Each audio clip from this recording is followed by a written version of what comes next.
Turma boa, tudo bem? Estamos de volta para a nossa aula de número 2 de História da Igreja. Estamos crescendo na graça, estamos crescendo no conhecimento. Ao vivo, a nossa turma no Rio de Janeiro, em Nova Iguaçu, Samuel Ferreira, Rafael Barradas, daqui a pouco o Paulo Malta, daqui a pouco a Valcilena, o Renan e mais alunos que vão chegando aí no Instituto Pastef para receber conhecimento avançado. Gosto sempre de lembrar aquilo que falamos na aula passada. Se hoje é a aula de número 2, na aula de número 1, o que nós falamos? Nós falamos sobre o início da igreja, contextuamos ali a história da igreja e dividimos os principais períodos. Na aula passada, nós estudamos com detalhes o período chamado apostólico, até mais ou menos o ano 100 depois de Cristo.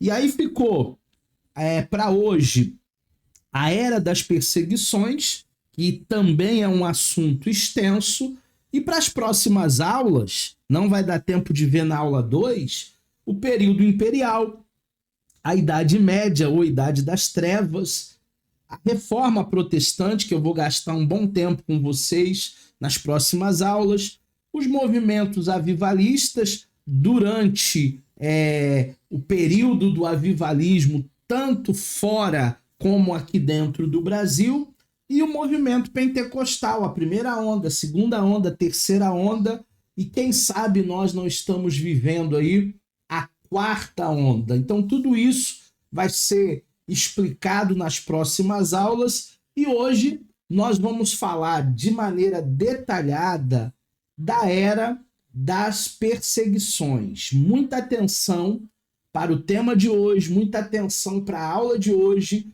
porque hoje nós vamos falar sobre esse período que foi um período sangrento, foi um período de mártires, foi um período de muito choro, de muita tristeza, e eu costumo dizer, se a Bíblia chegou até nós, é porque há o sangue e há o sacrifício de muita gente. Então foi um período muito conturbado, foi um período muito difícil, mas que graças a Deus e graças a esses homens e mulheres de Deus, a palavra do Senhor chegou até nós. Vamos falar sobre as primeiras perseguições. Como é que tudo começou? Embora tradicional, primeira perseguição tenha acontecido lá com Nero, no ano de 64, existem registros que nos falam de perseguições ao cristianismo bem antes de 64, perseguições anteriores a isso. Existiu, por exemplo, no ano de 35, uma perseguição tão grande, mas tão grande, que resultou no martírio de Estevão. Estevão é até considerado o primeiro mártir da igreja. Ele foi apedrejado. A tradição e alguns documentos falam para a gente que o apóstolo Paulo, que antes era Saulo, ele presenciou esse martírio, ele fazia com zelo pela religiosidade, com zelo pelo judaísmo, e o Estevão, sendo apedrejado ali, ele não reage, ele vê a glória de Deus um pouco antes de ser morto, e ele foi considerado o primeiro mártir da igreja. Então a Era das Perseguições, historicamente, começa em 64 com Nero, mas já haviam perseguições muito antes, que começaram lá em 35 com Estevão. Em 51, depois de Cristo, houve uma perseguição liderada pelo imperador chamado Cláudio, que também acabou afetando alguns cristãos. Diz o texto de Atos, no capítulo de número 18, do 1 ao 12, que Priscila e Áquila foram expulsos de Roma nessa perseguição do ano 51.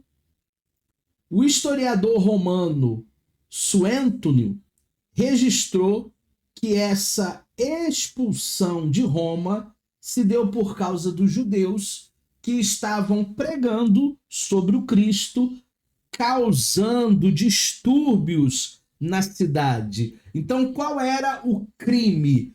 O crime era levar a palavra da verdade.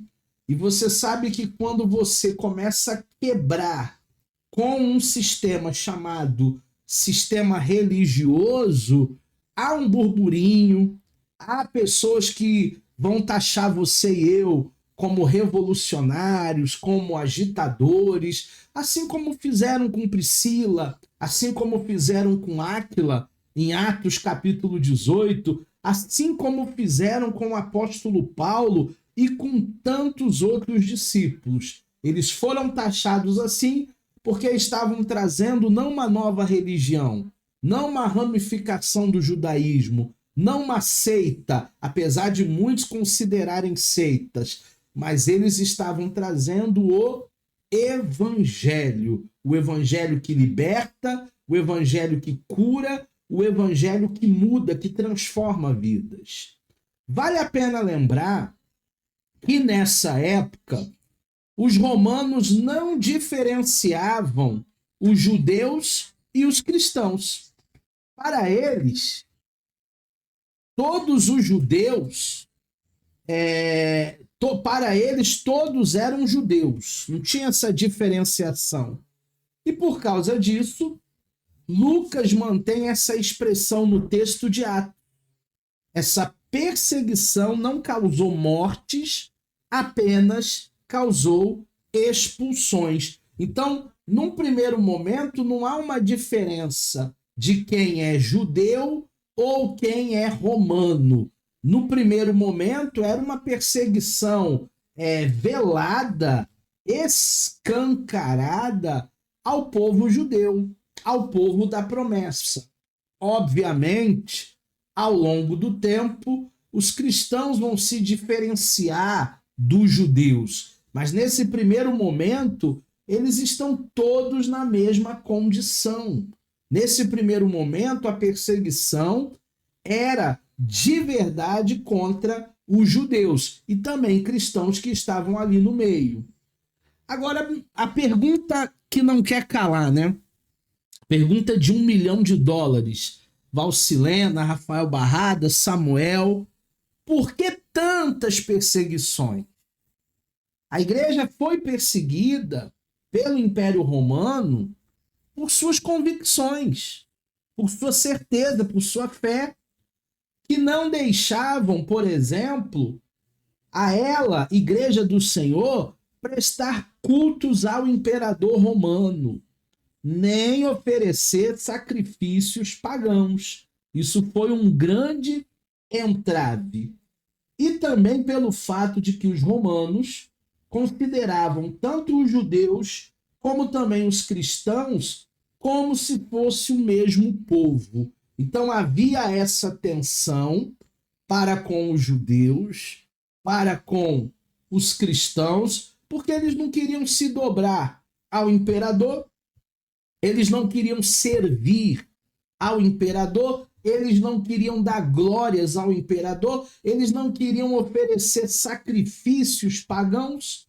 Então era um povo que não queria, de fato, se contaminar. Assim como Daniel lá na Babilônia. Não queria pecar contra Deus, não queria desagradar a Deus. Não querendo desagradar a Deus, eles traziam para sua própria conta, né, essas perseguições, que foram perseguições que duraram pelo menos 3 séculos. No início, o cristianismo era considerado uma seita do judaísmo, uma ramificação. Muita gente acha que o cristianismo nasce como uma religião oficial do império. Não, não, não, não, não. Nasce como uma seita, como sectários do judaísmo. A província da Judéia era a província mais rebelde do Império Romano, porque lá na Judéia tinha muito cristão, tinha muito judeu. e eles não se dobravam às ordenanças de Roma. E isso certamente, de algum modo, trazia uma resistência do império também para os cristãos. Então a perseguição aqui não é só para judeu que não queria dançar conforme a música do Império Romano. A perseguição aqui também vai resvalar nos cristãos, nos nossos irmãos em Cristo. A perseguição, ela começa justamente porque esse povo era estereotipado como um povo rebelde, como um povo que não queria cumprir as leis de Roma, como um povo que não queria abrir mão da sua fé, da sua convicção, um povo, entre aspas, de dura cerviz, né? Rebeldes àquele sistema, aquele império chamado Império Romano. Além disso, os romanos eles acusavam os cristãos de incesto. O que é um incesto? O incesto é um irmão querendo se relacionar com um outro irmão. O incesto é justamente isso, né? É quando um irmão ele se relaciona sexualmente com um outro irmão. Por quê? Pela expressão dos cristãos e judeus que diziam casar com irmãos na fé. Só que nós sabemos, né, que irmão na fé não é filho do mesmo pai, não é filho da mesma mãe. Eu me casei com Dona Thaíse há 25 anos atrás. Ela é minha irmã em Cristo, mas ela não é filha do meu pai, não é filha da minha mãe. Então nós somos irmãos em Cristo, professamos a mesma fé, somos considerados irmãos porque o nosso Pai Celestial é o mesmo, mas não praticamos incesto. Também foram acusados de canibalismo por uma outra expressão que dizia: este é o meu corpo partido por vós, comei dele. É a expressão que nós usamos na ceia do Senhor. Chegavam até dizer que crianças eram sacrificadas para que esse corpo e esse sangue fosse provido no momento de celebração da ceia. Gente, duas acusações. Uma acusação de incesto, porque estávamos casando com irmãos da mesma fé. Outra acusação de canibalismo, porque Jesus disse que nós deveríamos comer do seu corpo e beber do seu sangue. Obviamente, essas expressões elas não são literais. Essas expressões são expressões alegóricas. Nós não podemos levar ao pé da letra como esses acusadores romanos estavam fazendo. Eles estavam levando ao pé da letra, de maneira literal, na sua literalidade, o que na realidade não era verdadeiramente o que refletia, né? Não havia uma prática nem de canibalismo e muito menos de incesto na comunidade cristã. Mas foi isso que eles usavam para justamente fazer com que essa perseguição tivesse uma justificativa. Embora pareça fazer pouco sentido essas expressões para essas acusações no século XXI, que é o século que nós vivemos, habitamos, né, hoje, elas possuíam certa importância naquela época, pelo fato de que os cristãos se reunirem de forma secreta em lugares fechados devido às perseguições, e por causa disso, os romanos acreditavam que tais práticas eram realizadas nessas reuniões que aconteciam de maneira muito reservada. No entanto, Como disse Tertuliano, o sangue dos mártires é a sementeia da igreja. Vou repetir: o sangue dos mártires é a sementeia da igreja. Se hoje nós temos a palavra da verdade e um exemplar da Bíblia na nossa língua, é porque há o sangue de muita gente que semeou em lágrimas, que semeou em vida. Essas acusações no século XXI não fazem sentido nenhum, mas naquele tempo era sim uma maneira de justificar tais perseguições. A primeira grande perseguição imperial, ela foi realizada por Nero entre os anos de 64 a 68 depois de Cristo. No dia 18 de julho de 2000, ó, de 64, eu já pulei aí 2000 anos, tá? No dia 18 de julho de 64, Nero, considerado o pior imperador de Roma, tendo matado a sua própria mãe, decidiu, sob o desejo de construir uma nova Roma, incendiar a cidade antiga. Foram 9 dias de incêndio sobre toda a cidade, que teve de 10 a 14 bairros queimados. Gente, um homem que tem coragem de matar a própria mãe, esse homem é capaz de tudo.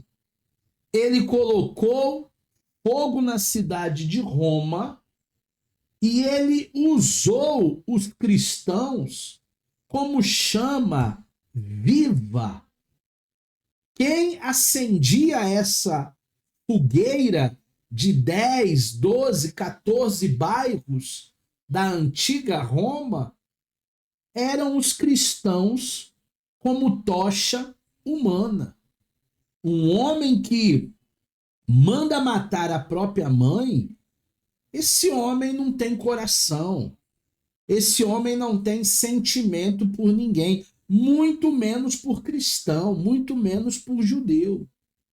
Quando o fogo se apagou, Nero, aproveitando-se do fato de que a maioria da população desses bairros eram os sobreviventes, judeus ou cristãos, o que ele fez? Ele colocou a culpa do incêndio no judeu, no cristão. E isso fez com que aumentasse a ira dos romanos sobre os judeus barra cristãos. Porque se o próprio imperador está dizendo para a gente que quem ateou fogo nos nossos bairros, na nossa cidade, foram os judeus, foram os cristãos, quem é que vai imaginar que o próprio Nero, o próprio louco, colocou fogo na sua própria cidade? Então ele teve uma versão mentirosa ali, justamente para suscitar mais ódio, justamente para colocar mais lenha na fogueira. Literalmente, tá? Ele coloca fogo em Roma e ele coloca fogo nas perseguições por parte da população romana aos judeus e aos cristãos da época. Nero, a partir de então, ele iniciou uma perseguição terrível contra os cristãos. Tácito registra que alguns foram vestidos com pele de animais e perseguidos por cães até serem mortos. Veja que era um grande homicídio. Outros foram crucificados. e outros foram incendiados ao pôr do sol, para que pudessem servir de iluminação à noite. Essa foi a primeira das 10 perseguições que continuaram sem interrupções durante 3 séculos. Então, o que eu quero que você entenda nessa aula, falando sobre perseguições na história da igreja? Que as perseguições duraram mais de 3 séculos e que houveram não uma, não duas, não 3, não 4, houveram 10 períodos de perseguição. O primeiro período foi esse que nós vimos com Nero, mas existem mais outros 9 períodos que tem aí no seu material didático, tem aí na sua apostila. A primeira perseguição, liderada pelo imperador Nero, aproximadamente em 64. A segunda perseguição, ordenada pelo imperador Domiciano, aproximadamente em 81. A terceira perseguição, liderada pelo imperador Trajano, em 108 depois de Cristo. A quarta perseguição, liderada pelo imperador Marco Aurélio, 162 depois de Cristo. A quinta perseguição, liderada pelo imperador Severo, em 192 depois de Cristo. Existe ainda a sexta perseguição do imperador Maximino, em 235, a sétima perseguição do imperador Décio, em 249, a oitava perseguição do imperador Valeriano, em 257, a nona perseguição do imperador Diocleciano, em 303, e a última perseguição de 305 até 318 com o imperador Galério. Então foram 10 períodos em que a igreja foi assolada, em que a igreja foi abusada, a igreja foi humilhada e que muita gente vai morrer e que muita gente vai derramar o próprio sangue para que a palavra do Senhor chegasse até nós, para que nós pudéssemos falar, né? Hoje, já em 2025, 26, 27, 28, 2030, o Brasil é um país cristão.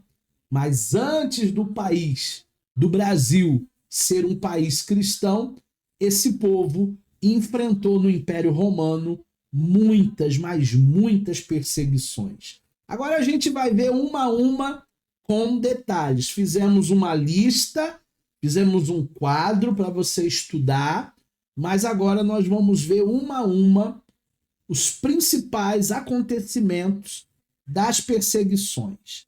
O primeiro acontecimento, lá em 64, liderado pelo imperador Nero, foi Pedro e Paulo sendo martirizados nessa perseguição. O Pedro foi crucificado de cabeça para baixo, o Paulo foi decapitado. Letra B. Praticamente nessa mesma época, o cerco de Jerusalém, iniciado em 66, e a destruição culminando em 70, aonde Jerusalém ela foi de fato destruída, ali milhares de judeus morreram nesse cerco e alguns outros milhares foram levados como escravo lá para Roma. Entre as tarefas estavam a construção do anfiteatro de Flávio, conhecido como Coliseu Romano, que eu coloquei nessa gravura aí, e que muita gente morria em prol do pão e circo, né? Em prol do espetáculo. Eu não sei como é que alguém tem coragem de ir ao Coliseu, de pagar o ingresso para ver as feras, ver os leões devorando cristãos. Era uma matança, sim, aberta, sem nenhum tipo de censura. O segundo período, liderado pelo imperador Domiciano, ele começa em 81, segunda perseguição, a partir de 90, Domiciano governou de 81 a 96, implantou em todo o império o culto ao imperador. Ainda não havia na época de Nero esse culto não, tá? Mas a partir de Domiciano vai ter a obrigação de cultuar o imperador como se ele fosse um deus. João, o apóstolo João, que nessa época morava em Éfeso, ele foi exilado na ilha de Patmos, ali ele recebe o Apocalipse, e ele foi o último dos 12 apóstolos, dos 12 discípulos, que ainda estavam vivos. Timóteo também foi martirizado nesta época. Então, todos os outros 11, 12 apóstolos já tinham morrido nessa época, só restou João, autor do Apocalipse. Ele ainda estava vivo, mas também ele foi morto a partir ali de 96, 97, 98. No máximo, ele viveu até o ano 100. A prisão do apóstolo João, segundo a tradição, João foi o último apóstolo vivo. Ele foi lançado num caldeirão de água fervente, mas o Senhor preservou a sua vida, ele não morreu. Depois disso, ele foi lançado na ilha de Patmos durante essa perseguição que vai ser iniciada no ano de 91.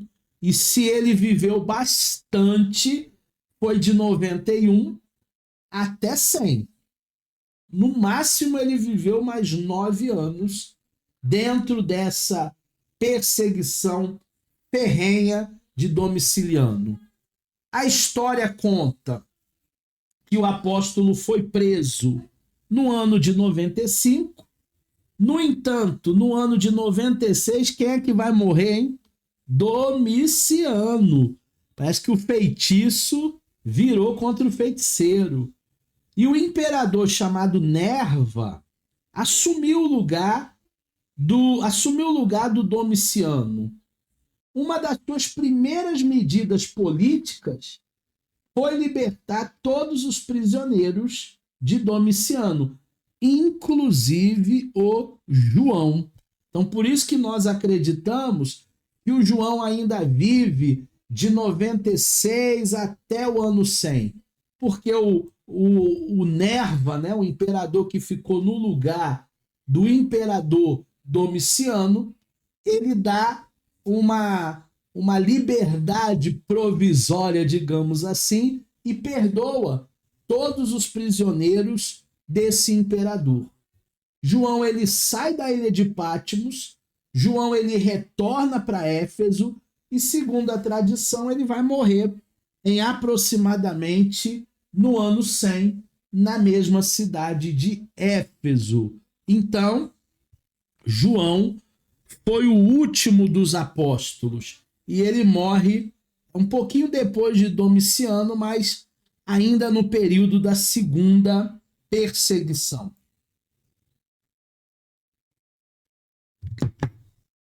Alguma dúvida até aqui, turma? Valcilena, Barradas, Samuel, Renan, alguma dúvida? Estamos vendo com detalhes as 10 perseguições na aula de hoje.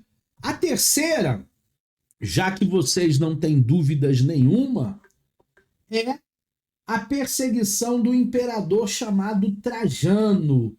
Ela começa em 108 depois de Cristo. Uma curiosidade sobre essa perseguição é o início do governo de Trajano. Ela não existia, até porque vem de uma transição com Nerva.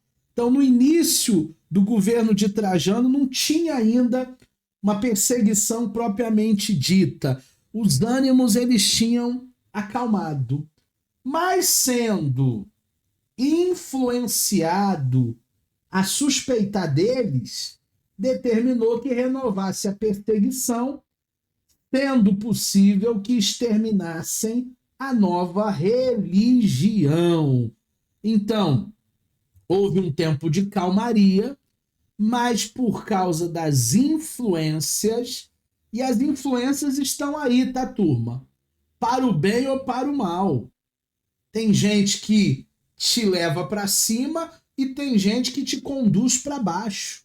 São influências. Existem líderes que o coração dele é um coração de mãe, mas quem está em volta, influenciando, quem está perto, fazendo a cabeça, faz com que essa liderança seja uma liderança frágil.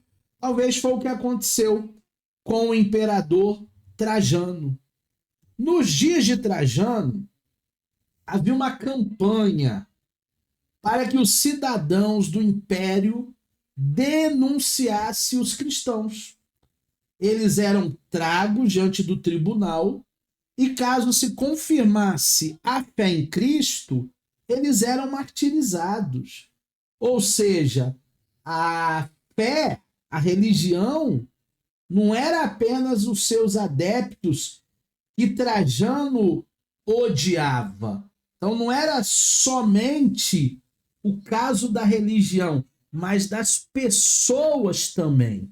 Havia um ódio, havia de maneira escancarada ali uma perseguição e havia também muitas coisas por trás, políticas. É um jogo, né? Havia um jogo de poder. Agora, o que a gente percebe é justamente isso, uma campanha para denunciar cristão.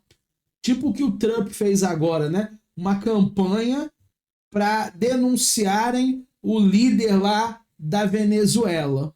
Então, quem souber o paradeiro do líder lá da Venezuela, o Maduro, tem até uma recompensa dos Estados Unidos. Foi exatamente isso que o Trajano faz.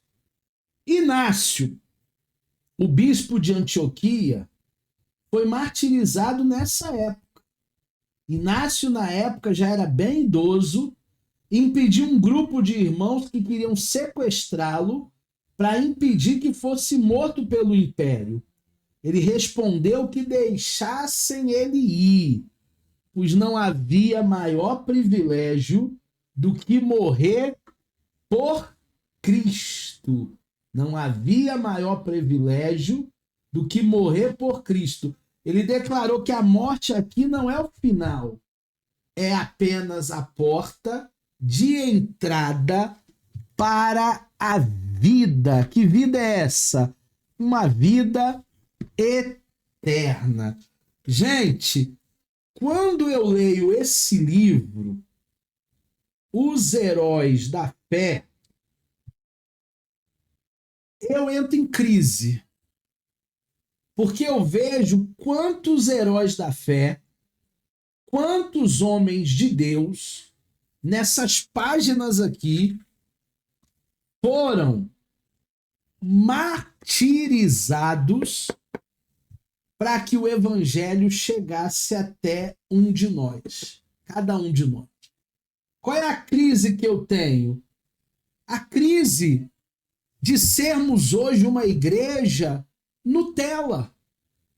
Uma igreja que, se esquentar demais, a gente não vai para a igreja porque está muito calor. Uma crise que, se chover demais, a gente não vai à igreja porque vai alagar, porque vai chover, porque eu não posso molhar o meu cabelo. Precisamos ler sobre os heróis da fé. Eu não sei se você vai entrar em crise como eu todas as vezes que você lê, mas em muitos momentos eu digo para mim mesmo, eu não sou crente não. O que esses homens passaram, comparando a vida que eu tenho hoje, é uma vida muito diferente. Ah, professor, mas o contexto é diferente. Sim, a cultura é diferente, os tempos são outros. Mas eu fico vendo, por exemplo, aqui na Via Dutra, eu estou mais ou menos ali uns 40 minutos de uma cidade chamada Aparecida. As pessoas já começaram a andar à beira da Dutra para cumprir as suas promessas no dia 12 de outubro. Eles caminham de manhã, caminham à tarde, caminham à noite, chuva, sol. Eles vão chegar lá na sua peregrinação, dentro da fé de cada um, para cumprir as suas promessas. Agora, depois, vem para Jesus. Entende que o sacrifício já foi feito. Glória a Deus. Mas se tiver uma vigília, não vou não, estou muito cansado. Se tiver um culto que demora um pouquinho mais, mas o pastor não vai terminar não, estou morrendo de fome, quero ir embora. Então, às vezes, se faz um sacrifício antes de uma vida de verdadeira fé.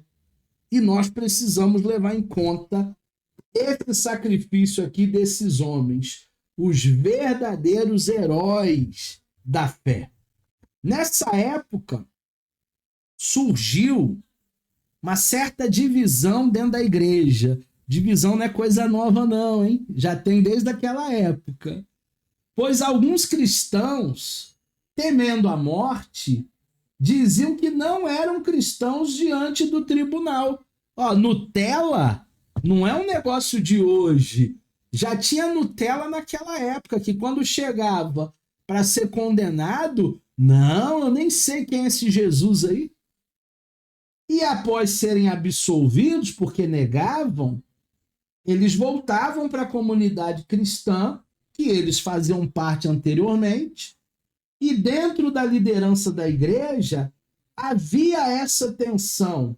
Aceitavam, perdoá-los, reintegravam, mas também haviam aqueles que diziam que porque eles negavam Jesus, eles não podiam mais fazer parte da igreja.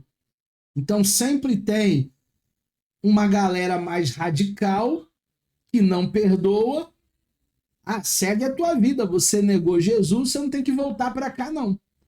E há uma galera que cumpre a palavra e que entende o que é os 70 vezes 7, né? Se alguém te ofendeu, perdoe quantas vezes for necessário. O quarto imperador, quarto período de perseguições, foi o Marco Aurélio, em 162. Trajano morreu em 117. Adriano sucedeu depois o Antônio Pio. Durante esses anos, teve paz, não teve perseguição. Foram 30 anos, 3 décadas, sem perseguição, graças a Adriano, a Antônio Pio.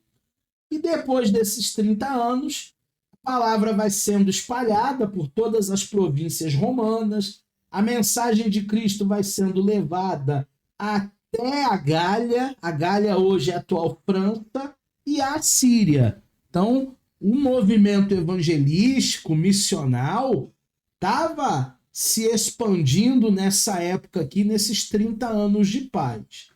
Contudo, quando a gente achava que as perseguições acabaram, Marco Aurélio, com a sua subida ao trono, começou uma nova perseguição.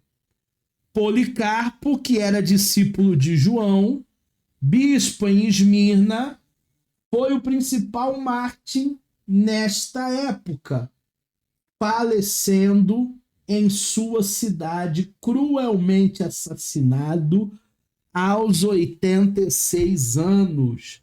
Policarpo não era mais um garoto. Policarpo já era um idoso e, mesmo assim, sendo discípulo de João, não foi poupado por Marco Aurélio. Ainda nessa época, a igreja considerava a mesma simplicidade, a mesma essência de culto que a Bíblia registra em Atos dos Apóstolos. Será que isso não é uma lição para nós? Voltarmos a uma igreja simples, voltarmos a uma igreja sincera, uma igreja verdadeira, voltarmos aos primórdios da igreja? Porque hoje muita coisa se perdeu. Isto é comprovado por uma carta que Justino escreveu sobre como era a igreja naquela época. E esse mesmo Justino, que era bispo de Roma, ele foi martirizado nesta época. Então voltemos à simplicidade do evangelho. Se é um alerta que eu quero fazer para vocês aqui, é que não precisa de muita coisa para adorar a Deus. Não precisa de telão de LED, não precisa de luzes, de fumaça. Claro que até isso fica bonito no culto, mas a essência não é isso. A essência não é um show gospel. A essência verdadeiramente é a palavra da verdade. Vamos falar do quinto imperador, que é o Severo. O Severo, em 192 depois de Cristo, nenhuma outra perseguição excedeu essa barbaridade. Quando a gente acha que a temperatura da chapa vai esfriar um pouquinho, a chapa esquenta mais. Com Severo, a barbaridade se excedeu. Nem antes nem depois, a perseguição que Severo realizou em seus dias. Ele rebentou uma terrível perseguição contra os irmãos, os cristãos no norte da África. Tertuliano tentou apelar para o governo imperial daquela época na região, mas o governo ignorou, fez ouvido de mercador. Diante disso, Tertuliano declarou: a vossa crueldade será a nossa glória. Milhares de pessoas de ambos os sexos, de todas as classes, hão de se apressar ao martírio. Nós iremos exaurir os vossos fogos e cansar as vossas espadas. Cartago será dizimada. As principais pessoas da cidade, talvez até mesmo os vossos amigos mais íntimos, os vossos parentes, hão de ser sacrificados. A vossa contenda contra Deus terá em vão. Se isso não é fé, eu não sei o que é fé. Se isso não é ousadia, eu não sei o que é ousadia. Porque tem pessoas que hoje que acham que ousadia é um pastor televisivo abrir a câmera e falar na internet contra a política. Ah, ele é ousado, ele se posiciona, ele bate de frente. Gente, a ousadia não é no campo político. A ousadia é saber que você vai ser morto por causa de Jesus. E nem por isso você abre mão do evangelho. Nessa perseguição do Severo, não houve nada, absolutamente nada que possamos comparar como tão terrível e tão bárbaro. Ele lançou um decreto que era proibido se tornar cristão. A partir desse momento, o cristianismo não era só apenas perseguido, mas sim o cristianismo foi proibido em todo o Império Romano. Isso fazia com que todos os cristãos tivessem a certeza que estavam condenados à morte. Estavam condenados à morte. Estavam condenados à morte. Imagina você saber que a qualquer momento você vai ser sacrificado por uma causa, o evangelho. Parece uma utopia para nós, porque hoje nós temos o direito de ir e vir. Parece uma utopia para nós, porque nós temos o direito à religião. Mas naquela época, se você não rezasse a cartilha do império, você seria morto. O império de Maximino é a sexta perseguição, 235 depois de Cristo aproximadamente. Essa perseguição começou quando Traciano Maximino subiu ao trono em 235 depois de Cristo. E esta perseguição durou apenas 3 anos. Poxa, teve perseguições que duraram muito mais. Se essa durou apenas 3 anos, ela não demorou quase nada. A causa dessa perseguição foi até ridícula. Maximino tinha um ódio terrível do antecessor dele, o Alexandre. E para manifestar o seu ódio e repúdio, ele mudou toda a política do reino de Alexandre. Ele tinha tratado os cristãos com bondade. E isto foi suficiente para que o malvado tirano chamado Maximino tratasse os cristãos com severidade. Se o meu antecessor trata vocês bem, então eu vou tratar vocês mal. Se o meu antecessor deu alívio, então eu vou dar ripada, eu vou dar sobrecarga para vocês. É ridículo esse motivo, né? Assim como em algumas questões, até de administração pública, se um prefeito sai e o outro prefeito de um outro partido entra, ao invés de ele dar continuidade às obras, não, ele para e começa a fazer outro tipo de obra. Deveria primeiro terminar o que foi começado e aí depois começar mais melhorias, mas não. A guerra política, o ego político, desde Alexandre, desde Maximino, ela prevalece até os dias de hoje. A sétima perseguição foi nos dias do imperador Décio, 249 depois de Cristo. Esse foi um tempo até anormal. Nesse período de perseguições que a gente tem visto, houve até alguns anos de paz antes de Décio assumir o trono. E a igreja, por falta de zelo, começou a se sentir cansada de estar em uma santa separação do mundo.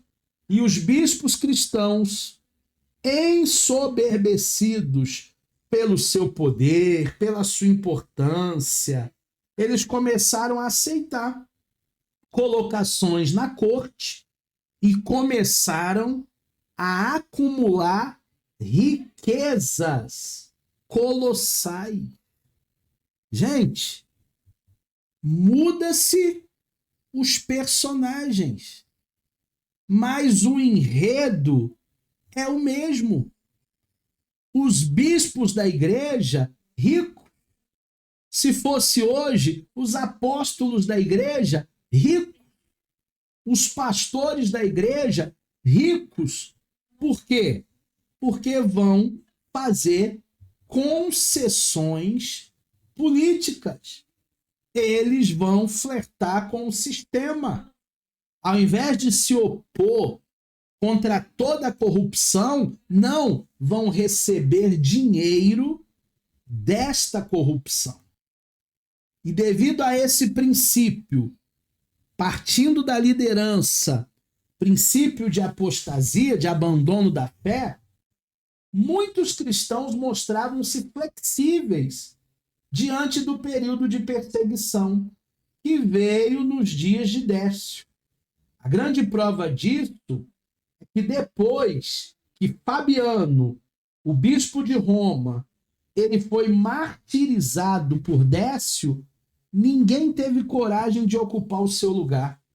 Os poucos cristãos que ainda permaneceram na fé, fiéis, foram cruelmente perseguidos e também torturados. Então é um período que a igreja está distante, é um período que a igreja está distraída, é um período que poucos moicanos, como a gente costuma dizer, permaneceram firmes com Deus na palavra. Há um relato de 7 soldados romanos que eram irmãos nossos, cristãos, que morreram de fome dentro de uma caverna, aonde eles estavam refugiados, porque o imperador ordenara que a estrada fosse fechada. E nessa época, um dos pais da igreja, chamado Orígenes, também foi martirizado. Então, não foi apenas uma guerra de ego, mas foi uma perseguição ferrenha contra a igreja, contra os cristãos, contra os heróis da fé, contra os pais da igreja. 8ª perseguição, período do imperador Valeriano, 257. A partir de 257, o imperador Valeriano, além de manter a lei de proibição estabelecido por Sétimo Severo, decidiu também confiscar todos os bens que pertenciam aos cristãos. Ao invés da coisa melhorar, só piora. Agora eles tinham recebido a proibição de ser cristão e agora nem bens, nem casa, nem nada podia ter.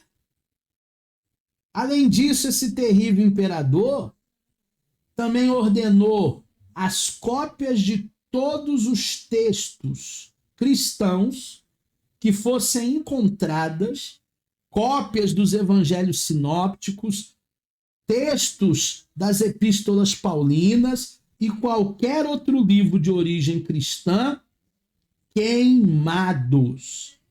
Valeriano mandou queimar qualquer publicação, qualquer pergaminho, qualquer coisa que trazia ensino e esclarecimento cristão para os nossos irmãos. Nessa época, o bispo Sisto II, ou Sisto II, que havia aceitado ser o líder da igreja em Roma, foi decapitado em pleno culto enquanto ministrava a ceia. Que cena terrível, né? Tá lá o bispo, tá lá o pastor, ministrando a ceia com os elementos, entra lá o soldado romano e arranca a cabeça dele no meio do culto, no meio da igreja. Durante essa perseguição, morreram também Cipriano, que era bispo de Cartago, Orígenes de Alexandria, ambos que foram considerados pais da igreja. Um outro caso triste de martírio dessa mesma época foi Cirilo, um adolescente que não negou a fé diante da perseguição imperial e pagou com a vida. Um menino de 18, 17, 16, 15 anos, que ele não nega a fé, que ele não nega Jesus. Era mais macho do que muito homem aí de 60, de 70. Ele não abandona a fé, ele não abandona Jesus, ele vai até as últimas consequências. E por ele ir até as últimas consequências, o sangue dele é derramado. De um jovem que tinha uma vida toda pela frente, mas não renunciou às suas convicções, não renunciou o seu Deus, não renunciou o seu Jesus. A 9ª perseguição foi a do imperador Diocleciano, em 303. Antes de Diocleciano assumir o poder da igreja, teve um período grande aí de quase 50 anos de paz. Provavelmente o maior período de paz para você entender que as perseguições elas não duram 300 anos ininterruptos. Tem um momento de refresco, tem um momento que parece que os imperadores vão fazer outra coisa e esquecem os seguidores de Cristo. Quase 50 anos de paz.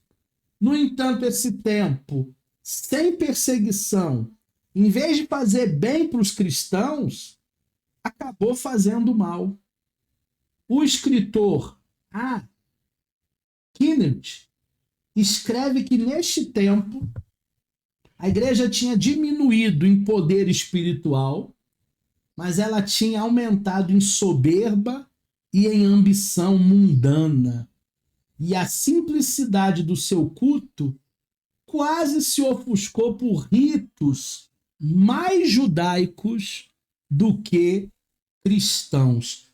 Olha o peso da palavra desse escritor. Carnite. Olha o peso dessas palavras. A igreja, ao invés de melhorar sua espiritualidade, a igreja piorou. A igreja, ao invés de ser mais espiritual e ter mais o poder de Deus, a igreja teve mais soberba e mais ambição mundana. Será que hoje, no tempo que nós estamos vivendo, pelo fenômeno evangeliquez que nós estamos vivendo, será que não é necessário uma nova perseguição para a igreja cristã, talvez até brasileira? Porque em outros países tem perseguição. Mas aqui no Brasil a gente não tem perseguição. E é por isso que a igreja está fria. É por isso que a igreja está esquisita. É por isso que as portas do inferno estão prevalecendo. Porque a igreja, na sua soberba mundana, na sua acumulação de riqueza, ela deixa a verdadeira essência e simplicidade. E isto não era tudo, hein? Tem mais. Muitos empregavam os seus dons espirituais para ostentação. Em vez de usarem para a edificação da igreja, eles usavam para ter privilégios, para ter poder alimentar o rebanho de Deus, deixavam seu encargo sagrado e ocupavam-se em acumulações de riquezas. Ou seja, dar de graça o que recebeu, não. Eu dou se você fizer um pix. Pix, pix, pix. Se você fizer um pix, eu dou. De graça, never. Esbanjavam e acumulavam tanta riqueza que ouviu-se um pagão dizer: façam-me bispo de Roma, que eu logo me tornarei um cristão. Obviamente é uma ironia, tá? Desse pagão.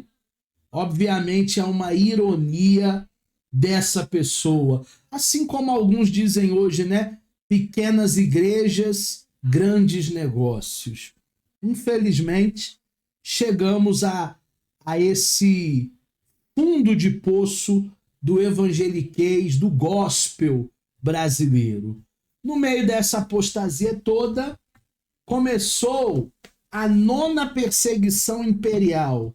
Diocleciano promulgou o edito de extermínio dos cristãos, que era uma autorização para que qualquer cidadão do império executasse cristão. Agora não era só o soldado, não era só a guarda. Agora qualquer um podia pegar uma arma e tirar a vida do cristão, que não ia ter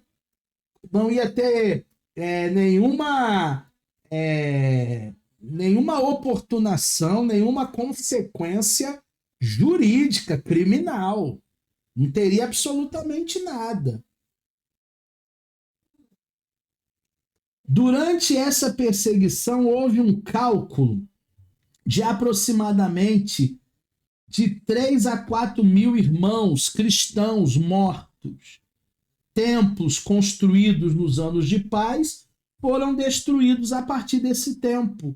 E houve uma ocasião que o mando do imperador aos cristãos foram presos dentro de um templo, incendiados vivos. Gente, é muita crueldade. Quando você pensa que vai ter 50 anos de paz e que agora a poeira vai assentar, não.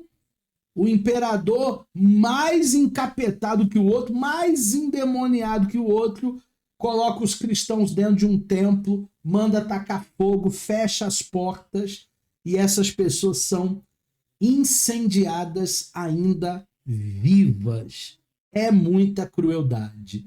E a 10ª perseguição, já em 305, é a do imperador Galério. Essa foi a última das 10 perseguições. Galero manteve o edito de extermínio que havia sido implantado na gestão anterior do Diocleciano e continuou a matança de milhares de cristãos. Não só adultos, não, até crianças, tá? Quando não eram levadas como escravos, eram mortos. Até bebê, até criança, até mulher grávida. Nessa época, eles publicaram 2 editos. O primeiro edito foi ordenando a destruição de todo o templo que havia ainda restado e de todos os escritos sagrados. Se tivesse ainda um templo de pé, tinha que ser destruído. E se tivesse algum livro sagrado, tinha que ser queimado. O segundo edito é que eles determinaram que todos os que pertencessem a uma ordem clerical fossem presos. Então, todos aqueles que fossem, de uma maneira ou de outra, líderes da igreja, bispos, pais da igreja, eles tinham que ser presos, eles tinham que ir para uma espécie de masmorra. No meio de toda essa apostasia, começou a 9ª perseguição imperial. Já lemos, né? Já lemos.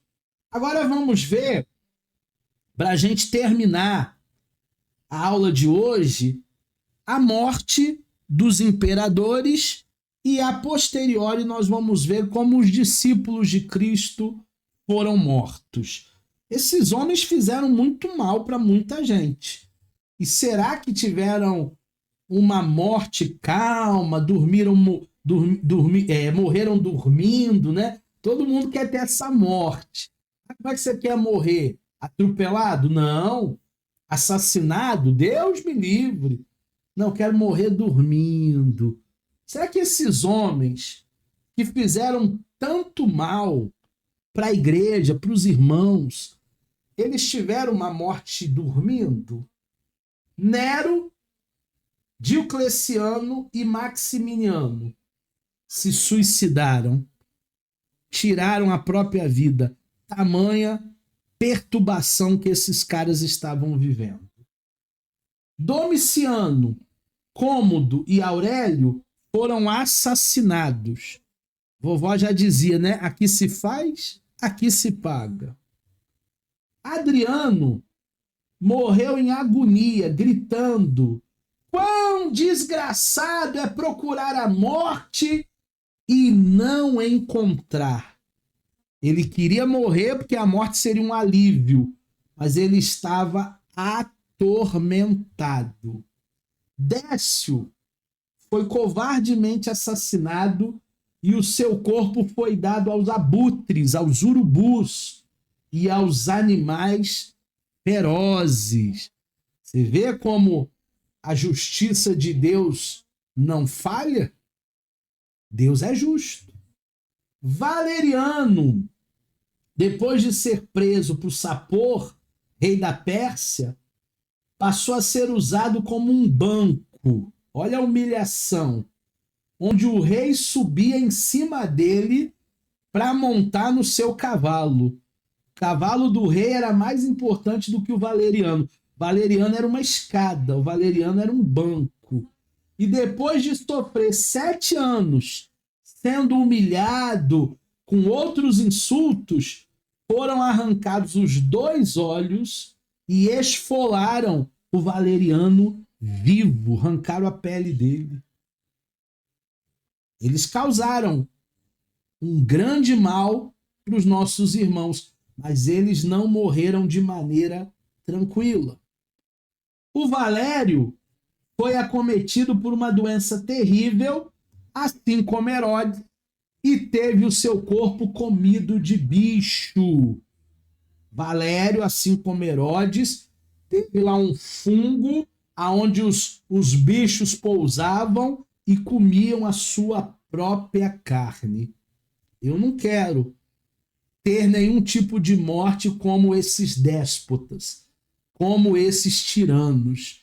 E para nós não termos uma morte como essa, nós precisamos fazer o bem sem olhar a quem, como diz o ditado.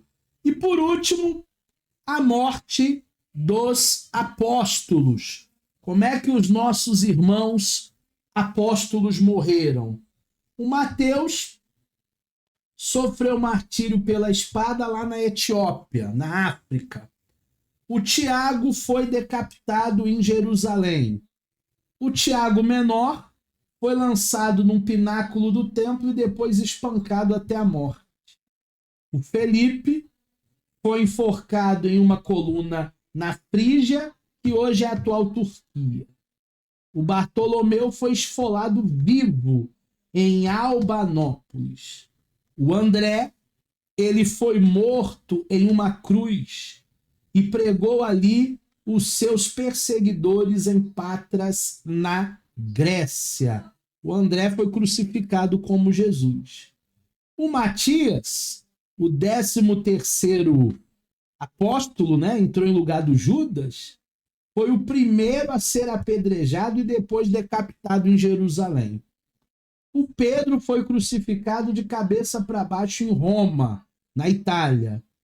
O Tomé sofreu uma flechada de lança no peito em Malipur, na Índia. Judas, Tadeu e Simão Zelote morreram juntos como mártires na Armênia. O Marcos, o João Marcos, né, sofreu martírio em Alexandria depois de ser arrastado pelas ruas da cidade. Quando tem um asterístico, quer dizer que esses discípulos não andaram diretamente com Jesus, mas foram discípulos também. E o Lucas foi enforcado em uma oliveira na Grécia.